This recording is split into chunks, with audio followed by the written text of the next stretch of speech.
तो भाई आज मैं आपके लिए लेके आ चुका हूँ महिंद्रा स्कॉर्पियो एस। ये है क्लासिक S11 का ही सबसे बेस मॉडल है। S11 से इस वेरिएंट में आपको क्या कॉस्ट कटिंग देखने को मिलती है। एक्स शोरूम की प्राइस की बात करूँ तो लगभग 12 लाख रुपए के आसपास इसकी एक्स शोरूम कॉस्टिंग करती है। आपको ऑन रोड प्राइस मैं वीडियो के लास्ट में बता दूंगा। और आपको इसमें क्या एक्सेसरीज लगवानी चाहिए और इस गाड़ी में आपको डिस्काउंट भी काफ़ी शानदार सा देखने को मिलने वाला है। Well hello guys, welcome back to the channel. तो चलिए इस वीडियो को शुरू करते हैं। सबसे पहले की फोब से तो यहाँ पर आपको महिंद्रा का लोगो मिल जाता है, फ्लिप की है। एक में अगर आप देखते हो तो भाई दोनों ही में आपको सेंट्रल लॉकिंग मिलती ही नहीं है। इस गाड़ी में सेंट्रल लॉकिंग ही नहीं आती है, सबसे बेस मॉडल है, इसीलिए मैं बार बार बोल रहा हूँ ये चीज़। फ्रंट में भी अगर आप देखते हो तो ना ही नीचे कोई लाइट्स मिलती हैं। बम्पर भी देखो तो ऑर्डिनरी मिलता है, जो कि गाड़ी के कलर से बिल्कुल भी मैच नहीं करता। ये नॉन पेंटेड आपको बम्पर यहाँ पे देखने को मिलता है। क्रोम की बात करें तो भाई टॉप मॉडल में यहाँ पे आपको क्रोम देखने को मिलता है, बट यहाँ पे सिर्फ और सिर्फ लोगो को ही दर्शाया गया है। कोई भी यहाँ पर आपको ग्रिल में क्रोम का ट्रीटमेंट नहीं मिलता है। हेडलाइट्स की बात करते हैं तो यहाँ पर ना ही DRLs हैं, सिर्फ आपको अपर डिपर और इंडिकेटर मिलता है, वो भी हैलोजन में। लेकिन बोनट काफ़ी मैसिव लगता है, ये आपको डिज़ाइन बोनट पे मिल जाती है। लेकिन एक चीज़ मैं आपको ये बता दूँ भाई, अगर आपका बजट कम है, अगर आप बेस मॉडल ले रहे हो तो भाई आपका बहुत ज़्यादा फ़ायदा होने वाला है। क्योंकि बेस मॉडल मैं कहूँगा वैल्यू फॉर मनी, क्योंकि इंजन में कोई चेंज नहीं है, इंजन आपको सेम ही देखने को मिलता है। और कलर आप जो लेना चाहो, एलॉय व्हील्स की सबकी कॉस्टिंग धीरे धीरे बताऊँगा। बाकी फ्रंट से भाई इतना ही कुछ है, नॉर्मल से वाइपर है। ORVM पे आपको इंडिकेटर नहीं मिलता है। टॉप मॉडल में भी फेंडर पे ही इंडिकेटर्स आते हैं। रिम्स की बात करें तो यहाँ पर भाई आपको नॉर्मल सा ही रिम मिलता है, एलॉय व्हील नहीं है। यहाँ पर 235 65 R17 17 इंचेस के नॉर्मल रिम मिलते हैं। अगर आप इसमें S11 के जो है एलॉयज़ अपडेट कराना चाहते हो तो आपको 65,000 रुपीज़ देने पड़ेंगे। आपका ये एलॉय अपडेट हो जाएगा S11 में। यहाँ पे बात करते हैं तो स्कॉर्पियो की बैजिंग मिल जाती है। ये सब भाई कवरिंग लगाई गई है, बेस मॉडल है ना, तो इस वजह से। डोर हैंडल्स पे देखो तो नॉन कलर कोटेड में मिलते हैं, ये आपका बॉडी कलर पे नहीं है। इस पर क्रोम का काम लगा के ये टॉप मॉडल बनाई जा सकती है। और यहाँ पर ना ही आपको कोई रिक्वेस्ट सेंसर देखने को मिलता है। बाकी गाड़ी की लेंथ वगैरह की बात करें तो भाई काफ़ी शानदार सी आपको लेंथ मिल जाती है। यहाँ आपको भाई 2680 mm का व्हील बेस मिल जाता है। और ये 7 सीटर वाला वेरिएंट है, एक 9 सीटर में भी आती है।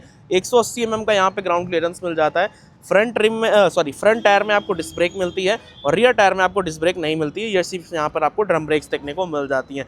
देखिए भाई, सस्पेंशन की बात करें तो फ्रंट में आपको डबल विशबोन सस्पेंशन मिल जाते हैं, पीछे मल्टीलिंक सॉलिड एक्सल सस्पेंशन देखने को मिल जाते हैं। और यहाँ पर पीछे का अगर आप देखते हो तो स्कॉर्पियो क्लासिक एस की यहाँ पे बैजिंग मिल जाती है। टेल लाइट्स में स्कॉर्पियो की बैजिंग, सारी लाइट्स आपको हैलोजन में देखने को मिल जाती हैं। और क्वार्टर पैनल की बात करें तो भाई बहुत बड़ी सी आपको यहाँ पे विंडशील्ड देखने को मिल जाती है। यहाँ पर आपका DEF पड़ता है, जो कि डीजल में पड़ता है, आप लोग जानते ही हो। और पीछे कैमरा वगैरह की प्लेसमेंट बिल्कुल नहीं है, सिर्फ आपको पार्किंग सेंसर्स देखने को मिल जाते हैं। लेकिन भाई ह्यूज तो लगती है यार, ये तो बात है कि गाड़ी ह्यूज लगती है देखने में। यहाँ पर देखिए कैमरे का कटआउट है, बट यहाँ पे कैमरा नहीं लगा है। 2 पार्किंग सेंसर्स मिल जाते हैं आपको। यहाँ पर आपको high stop mount lamp, defogger भी नहीं है, ना वाइपर मिलता है। गेट को ओपन कर लेते हैं तो सीट फोल्ड करने के बाद 460 लीटर का बूट स्पेस मिल जाता है। और एक बार मैं अंदर बैठता हूँ, आपको यहाँ पे फुट स्टेप्स दिए गए हैं। तो भाई गाड़ी के अंदर आने के बाद यहाँ पर आप देख सकते हो यार, थाई सपोर्ट तो इसमें बिल्कुल भी नहीं है। ऐसा यहाँ पे सीन है, थाई सपोर्ट बिल्कुल भी नहीं मिलता है। बच्चे बैठे हैं उनके लिए काफ़ी अच्छा हो सकता है, बड़ों के लिए तो मैं कहूँगा बिल्कुल भी नहीं है। और यहाँ पर अगर आप देखते हो तो यार ये कुछ ऐसे खुल जाता है एयर इनटेक के लिए, लेकिन कोई मतलब नहीं है भाई। AC चलेगी गाड़ी में तो कोई मतलब ही नहीं है। यहाँ पर आपको स्पीकर का देख सकते हो, यहाँ पे कटआउट दिया गया है, बट स्पीकर्स यहाँ पे नहीं है। इंटीरियर में कुछ एकदम सिंपल सा लेआउट आपको देखने को मिलता है, ना ही कोई आपको एंटरटेनमेंट स्क्रीन देखने को मिलती, ना ही स्पीकर्स मिलते हैं। आफ्टर मार्केट भाई आपको सारा काम कराना पड़ेगा, तो ऐसा कुछ है। सीट की कुशनिंग अच्छी है, लेकिन वही चीज़ है ना यार, कंफर्ट नहीं है। खैर कोई नहीं यार, आप इतना कम पैसा दे रहे हो, दमदार इंजन ले रहे हो, तो और क्या ही चाहिए। क्लासिक S11 में भी ज़्यादा कुछ नहीं मिलता है, लेकिन भाई स्कॉर्पियो का जब नाम आता है ना तो भौकाल का दिमाग अपने आप चलने लगता है। खैर चलते हैं बाहर की तरफ, लाइट्स की बात कर लेते हैं तो ये हैलोजन में मिलती हैं। यहाँ पे फुट स्टेप्स दिए गए भाई, आपको चुपचाप यहाँ से उतर जाना है। और इधर से बात करें तो यहाँ पर आपको हैंडल्स मिल जाते हैं, नॉर्मल साइज गेट ओपन करने के लिए हैंडल है। इसको मैं बंद कर देता हूँ, काफ़ी ईजिली और काफ़ी शांति से यार बंद हो गया। यहाँ पर आपको डीजल टैंक मिल जाता है लीटर्स का, और यहाँ पर आपको वही नॉर्मल से टायर्स मिल जाते हैं। पीछे भाई अगर आप इन सीटों को फोल्ड कर देते हो ना, इन सीटों को जो पीछे 2 रखी है, तो आपको 460 लीटर का बूट स्पेस मिल जाता है। डोर ट्रिम्स के बारे में क्या ही बात करूं, सब एकदम सिंपल है। यहाँ पर आपको नॉर्मल सा हैंडल मिलता है, ये लेकिन लेदर में है, ये देख सकते हो, हल्की कुशनिंग यहाँ पे दी गई है, दब रहा है ये। यहाँ पर आपको हैंडल मिल जाते हैं। और सीट की क्या बात करूँ, एक बार मैं अंदर बैठ, पहले आगे वाली सीट को आगे कर लूँ यार, वो पीछे की तरफ है, तो यहाँ से इसको से आगे कर लिया। हाँ अब चलते हैं भाई पीछे की तरफ। तो यहाँ पे भी भाई देखो कोई फुट स्टेप्स नहीं लगे हैं। आप अगर लगवाना चाहते हो तो कंपनी से भी लग जाएंगे, लेकिन मेरी राय ये रहेगी भाई कि आप आफ्टर मार्केट लगवाओ, आपके पैसे बचेंगे। क्योंकि आप आफ्टर मार्केट लगवा सकते हो, क्योंकि आफ्टर मार्केट जो है फुट स्टेप्स थोड़े से सस्ते पड़ते हैं और क्वालिटी में कहीं ना कहीं कंपनी से फ़र्क आपको देखने को मिल ही जाएगा। अब यहाँ स्पेस की बात करते हैं भाई, कितना स्पेस चाहिए भाई, बहुत अच्छा स्पेस मिलता है आपको, बहुत प्यारा स्पेस मिलता है। और यहाँ पर आपको एसी वेंट्स मिल जाते हैं, एसी वेंट्स के साथ साथ नीचे 2 कप होल्डर्स दिए गए हैं, बीच में हम बहुत ज़्यादा नहीं है, बाकी लाइट्स वगैरह है। इंटीरियर एकदम बेसिक सा मिलता है। हेडरूम की क्या ही बात करूँ, हेडरूम बहुत ज़्यादा शानदार है, आप देख सकते हो। 6 फुट का 6.5 फुट का ही बंदा बैठता है, आराम से बैठ सकता है। थाई सपोर्ट भी काफ़ी अच्छा है। सिंपल सी सीट है, 2 पैसेंजर्स के लिए आपको हेडरेस्ट मिल जाते हैं। और यहाँ पर अगर आप देखो तो यहाँ पे पॉकेट्स दिए हैं, फ़ोन रखने के लिए स्पेस, उधर पॉकेट नहीं है, उधर से फ़ोन रखने के लिए स्पेस दी गई है। बाकी फ्रंट में चलते हैं, बात करते हैं आगे की। आगे क्या ही मिलता है मुझे तो नहीं लगता, लेकिन बेसिक चीज़ें हैं वो क्या है उसके बारे में बात करते हैं। चलिए गेट को ओपन कर लें यार। यार रफ एंड टफ वाली फीलिंग है इस गाड़ी में भाई, मैं क्या बताऊँ, हर चीज़ ऐसे चल रही है जैसे कि मैं एक ट्रक में बैठा हूँ। अब S11 में शायद ऐसा नहीं। यहाँ पर अगर आप देखते हो तो यहाँ पे स्कॉर्पियो की आपको बैजिंग मिल जाती है। बाकी ग्लव बॉक्स के बारे में क्या बात करूँ, ग्लव बॉक्स जो है एकदम सिंपल सा मिलता है, इसमें आपको डिसेंट सी स्पेस मिल जाती है, लेकिन ये जो बैजिंग है ना बहुत शानदार लगती है। बाकी एम हॉक इंजन मिलता है। अभी इंजन के बारे में बात करेंगे जब बोनट खोलेंगे। भाई ड्राइवर साइड देखते हैं, देखो यार यहाँ पे कुछ भी नहीं है, कुछ भी नहीं मिलता है। जैसे कि पीछे वाले डोर्स हैं ये देखो, वैसे ही आपको फ्रंट वाले डोर्स मिलते हैं। इसमें अगर आप गाड़ी लेना है तो आप 2 लाख रुपए लगा दो, आपके लायक गाड़ी हो जाएगी। लेकिन अगर आपको कमर्शियल चलाना है तो उसके लिए ये जैसी ही ऐसी ही बढ़िया, बस म्यूजिक सिस्टम अपडेट करवा लो भाई, गाना सुनते हुए आराम से सवारी लेते रहो। चलते हैं, बैठते हैं यार ड्राइवर साइड की तरफ। भाई साहब एकदम यार रफ एंड टफ वाली फीलिंग आती है। मैं इसको ज़रा अपने हिसाब से एडजस्ट कर लूँ। हाँ ये ठीक है यार। गाड़ी स्टार्ट कर चुका हूँ मैं और बहुत ही इजी वे में स्टार्ट हुई है। यहाँ पर आप देख सकते हो क्लासिक S11 से इसका जो मीटर कंसोल है वो थोड़ा सा आपको अजीब देखने को मिलेगा। वो क्यों, उसके पीछे रीज़न है, क्योंकि भाई क्लासिक S11 में आपको ब्लू लाइट्स मिल जाती हैं, इसमें आपको ग्रीन लाइट मिलती है। मैं पन्नी का यार थोड़ा सा रिफ्लेक्शन आ रहा है, मैं इसको हटा के देखता हूँ। ये देख सकते हो भाई, देखिए कंसोल वही है, लेकिन इसकी जो लाइटिंग है वो थोड़ी सी चेंज है। और यहाँ पर आपको बटन्स मिल जाते हैं और जिससे कि आप ओडोमीटर और ये सब सेट कर सकते हो। ट्रिप A ट्रिप B बस यही इतना ही सेट होता है और कोई फीचर नहीं है। यहाँ पर आपको वाइपर्स के कंट्रोल, इधर आपको लाइट्स कंट्रोल्स देखने को मिल जाते हैं। हेलोजन में लाइट्स मिलती हैं, हाँ हेलोजन में लाइट्स है। यहाँ पर आपको महिंद्रा का लोगो। एक बार स्टीयरिंग एडजस्टमेंट की बात करते, कहाँ गया, ये रहा साला। तो भाई सिर्फ टिल्ट है, टेलीस्कोपिंग नहीं आता है इसमें। और यहाँ पर अगर आप देखते हो तो कटआउट छोड़ा गया है जिसमें कि आप अपनी मीडिया स्क्रीन जो है इंस्टॉल करवा सकते हो, आफ्टर मार्केट भी करवा सकते हो, कंपनी से भी अपडेट हो जाएगा। मुझे लग रहा है बोलेरो B8 की जो स्क्रीन आई है उसी के लिए इतना कटआउट छोड़ा गया है। लेकिन इस गाड़ी में आपको स्पीकर भी देखने को नहीं मिलते हैं। स्पीकर जो है आपको एक्स्ट्रा लगवाने पड़ेंगे बाहर से, आप कंपनी से भी लगवा सकते हो। बाकी यहाँ पर आपको थोड़ी सी स्पेस या आपको एसेसरी आउटलेट। एक चीज़ ख़राब लग रही है, वो क्या है बताऊं, यहाँ पर यार बटन्स दे दिए गए हैं क्लासिक में। खैर पावर विंडो है तो उतना खलता नहीं है, लेकिन बटन्स आपके यार विंडोज़ पे ही रहें तो ज़्यादा बेटर है।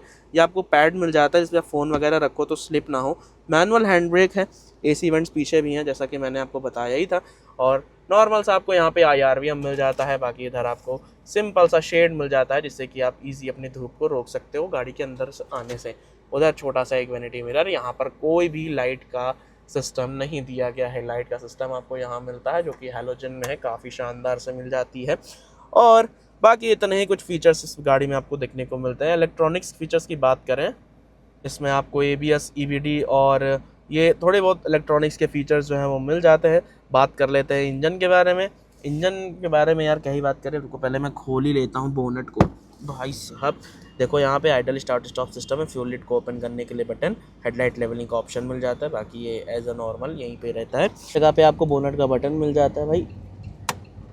बोनट भाई भाई एक चीज़ मुझे अच्छी लगी, बेस मॉडल है लेकिन फीचर देखो, मैं महिंद्रा की वीडियोस में अक्सर यही कहता हूँ कि जब जैसे बोनट ओपन करते हो तो आपका हज़ार्ड ऑन हो जाता है, तो यहाँ पर भी आपका हज़ार्ड जो है ऑन हो चुका है। चलते गाड़ी को यार यहाँ से बंद कर देते हैं, बोनट खोल लेते हैं, फिर इंजन स्पेक्स के बारे में बात करते हैं। तो भाई बोनट को ओपन कर लेते हैं, लेकिन पता है एक चीज़ आपको दिखाऊंगा तो शॉक हो जाओगे। दिखाऊं? ये देखो भाई हाइड्रोलिक्स। भाई सबसे प्यारी चीज़ मुझे यही लगती है अभी तक एक्सयूवी में, थार रॉक्स में या थार में या महिंद्रा के किसी भी गाड़ी में, ईवी कोई बात नहीं कर रहा हूँ मैं, ईवी के अलावा बता रहा हूँ कि एक स्कॉर्पियो क्लासिक ही इनकी एक ऐसी इकलौती गाड़ी है जिसमें भाई ये हाइड्रोलिक्स देते हैं। ठीक, इंजन उससे भी ज़्यादा दमदार है, 2184 सीसी का इंजन मिलता है, एम हॉक 4 सिलेंडर इंजन, जिसकी कैपेबिलिटीज़ की बात करें तो भाई आप लोग जानते ही होंगे कि क्लासिक का इंजन बहुत ज़्यादा दमदार मिलता है, 130 bhp की पावर और 300 न्यूटन मीटर का टॉर्क जनरेट करके देता है आपको। ये डीजल में है मेरे पास, 6 स्पीड गियर बॉक्स आता है, और भाई डीजल तो आती ही है, उसके लिए मैं क्या कहूँ, सॉरी डीजल ही आती है।